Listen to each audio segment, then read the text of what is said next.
akhirnya sudah diputus oleh pengadilan Jakarta Selatan dan sah secara tetap. Seperti apa sih mungkin luapan kebahagiaan dan perjuangan selama ini? Ya, yang pasti alhamdulillah banget. Ini kan 2 tahun ya prosesnya, dari yang Januari 2022 ya. 2023 ya, sorry. Sampai sekarang tanggal berapa nih? 2 Desember.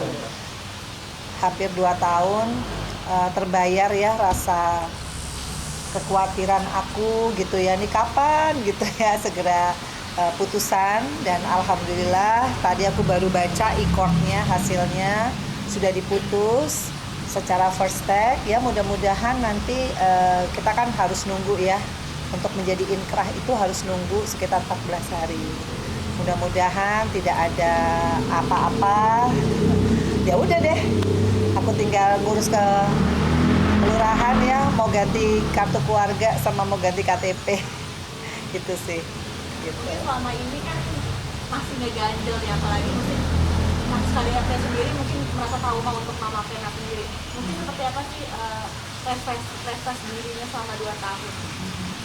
Sebenarnya lebih berat adalah masalah pidana sih. Pidana KDRT itu jauh lebih berat ya. Jadi kalau untuk perdata perceraian ini lebih kepada administrasi kan kemarin itu. Jadi yang bikin lama kan karena gugatan yang pertama itu kita harus nunggu gugur dulu gugatan yang bersangkutan. Setelah gugur, baru saya bisa mengajukan kan gugatan yang kedua. Ternyata kendalanya adalah alamat. Alamat tidak patut katanya, effort lagi. Alhamdulillah alamatnya patut. Dan kemarin ada pembuktian kan dari orang tuaku. Ya alhamdulillah sekarang putusan itu buat aku udah jalannya Allah untuk memudahkan ya. Karena kan ternyata perdata ini gampang-gampang sulit gampang, artinya kita harus sabar yang pertama, dan aku sudah mempersiapkan mental sih, karena kalau untuk masalah perdata ini kan administrasinya harus bener ya. Jadi ya aku banyak konsultasi sama Mas Hendy Arifin bahwa memang butuh kesabaran. Jadi kalau Mbak Vena sabar, jalannya makin terbuka. Jadi nggak boleh menanggapinya dengan kesedihan, karena kan aku udah alhamdulillah kasus KDRT-nya kan udah clear, aku udah healing, udah bisa fokus sama kerjaan ya. Ini kan hanya tinggal selangkah lagi, dan bener kan akhirnya sekarang first take, ya udah disyukuri aja dulu. Yang penting mudah-mudahan 14 hari nggak ada lagi apa-apa, ya udah tinggal inkrah aja sih. Kita katanya hanya perceraian, mungkin harta gono ini nggak dikesampingkan sama Mama Vena, nggak diminta. Jadi gini, kalau untuk harta gono gini kan memang dari awal udah clear ya. Aku ada perjanjian pranikah dari awal pernikahan. Jadi kalau perjanjian pranikah itu ya menurut aku udah cukup lah ya. Tinggal kita lihat aja nanti gitu. Aku sih pengennya 14 hari nggak ada apa-apa, segera inkrah. Dan saya rasa juga apa sih urgensi dari harta gono gini, karena kan pernikahannya juga cuma 6 bulan ya gitu. Nggak ada juga yang harus kita ributkan dengan yang sudah lewat ini gitu loh. Ya udah, aku hanya ingin cerai aja sih gitu. Mungkin setelah ini adakah mungkin rencana ke depan untuk menata hidup baru dengan pasangan baru atau seperti apa? Waduh, kalau aku flashback dari perceraian pertama itu juga hampir 2 tahun.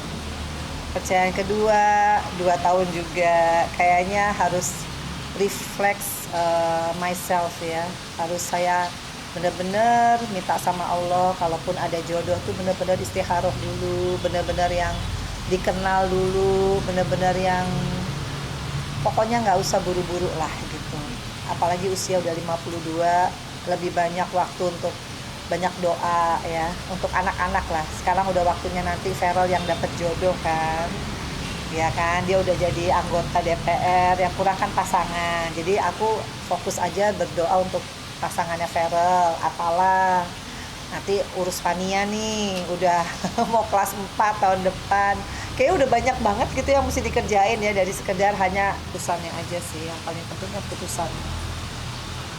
Iya, ini ada 4 poin. Menyatakan tergugat yang telah dipanggil secara resmi dan patut untuk menghadap di persidangan tidak hadir. Yang kedua, mengabulkan gugatan penggugat dengan first take. Ketiga, menjatuhkan talak 1 bain sugra tergugat namanya ya. Kemudian terhadap penggugat saya Vena Melinda SE binti Insinyur Jimmy Rikatono. Yang keempat, membebankan kepada penggugat untuk membayar biaya perkara sejumlah sekian. Udah, sudah diputus. Ya alhamdulillah. Penyesalan paling mendalam mungkin kemarin apa sih kalau Vena mungkin dan menjadi nantinya nggak akan kayak gini-gini lagi. Sebenarnya kalau penyesalan berarti kita nggak bisa nerima oh iya, enggak lah, berarti kita nggak nerima takdir. Jadi aku belajar 2 tahun ini untuk bisa jadi orang yang lebih sabar, lebih apa ya, lebih ini aja ya, lebih mengikhlaskan aja semua. Karena kan semua itu pasti akan ada balasannya. Kalau kita terima ujian yang banyak di dunia ini, nanti ada pahalanya yang banyak juga. Jadi harus bisa reaksinya terhadap permasalahan-permasalahan ini harus dengan paradigma yang berbeda. Tapi kalau kita kayak, aduh kenapa begini, terus jadi orang yang jadi pendendam, kemudian jadi orang yang kayak nggak bisa nerima kenyataan, itu nanti bisa sakit. Dan aku kan udah usia 52 tahun, harus bisa berpikir yang positif kan. Kalau aku sakit juga siapa yang ngurus kan, lagi pula sendiri. Jadi harus bisa, oh ya nih ada Vero, Atala, Fania, harus bisa men-switch aja. Kenapa nggak dikasih umur yang masih sekarang sehat, masih bisa ngelihat anak-anak tumbuh dengan produktif. Udahlah disyukuri di sisi itunya gitu. Jangan yang kenapa begini, kenapa, kan ada tuh ya. Jadi kayak drama banget gitu. Udahlah, aku udah cukup ngalamin 2 tahun yang histeris, yang sampai panggil psikiater ke rumah ini setelah KDRT ya. Yang paling sulit kan KDRT-nya karena psikis kan. Tapi kalau cerainya tuh administrasinya aja yang harus lebih sabar gitu, harus lebih effort lah nyari alamat kayak gitu-gitu sih. Mbak mungkin masih menjalin silaturahmi ke keluarganya ataupun ke beliau sendiri nggak sih? Kalau menurut aku yang lebih penting aku mendoakan ya. Percaya atau enggak, semakin aku nerima, semakin aku selalu mendoakan yang bersangkutan dan keluarganya.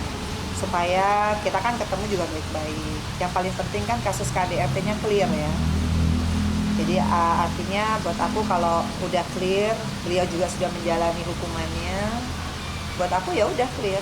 Tinggal nanti kalau ke depan misalkan kita nggak tahu ketemu di mana. Kalau aku sih nggak akan ada rasa gimana, enggak. Ya kalau dia menyapa ya saya menyapa. Kalau dia diem ya saya juga diem. Karena kan saya nggak berani untuk memulai kalau nggak dari kedua belah pihak gitu. Jadi ya mudah-mudahan cooling down 2 tahun ini semuanya mendapatkan hikmahnya ya, masing-masing mendapatkan hikmahnya. Kalau anak-anak mungkin merestui nggak kalau Mbak Vena punya hubungan baru lagi nantinya ke depannya gitu, atau mendukung atau malah udah fokus aja Ma, atau seperti apa? Ya Vero sama Atala anak-anak yang sangat open minded ya, apalagi Atala nih ada nih orangnya, dia tuh sangat ayo mah kita jalan gitu. Kebetulan dia jomblo juga kan. Vero juga jomblo. Nah, ini tiga-tiganya jomblo nih. Jadi kita nih jomblo-jomblo nih mau liburan nih.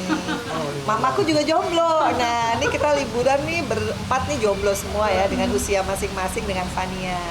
Ya karena Vero juga ada liburnya kan. Mungkin dia dari tugas di Mesir, kalau nggak salah dia akan ketemu kita di Korea.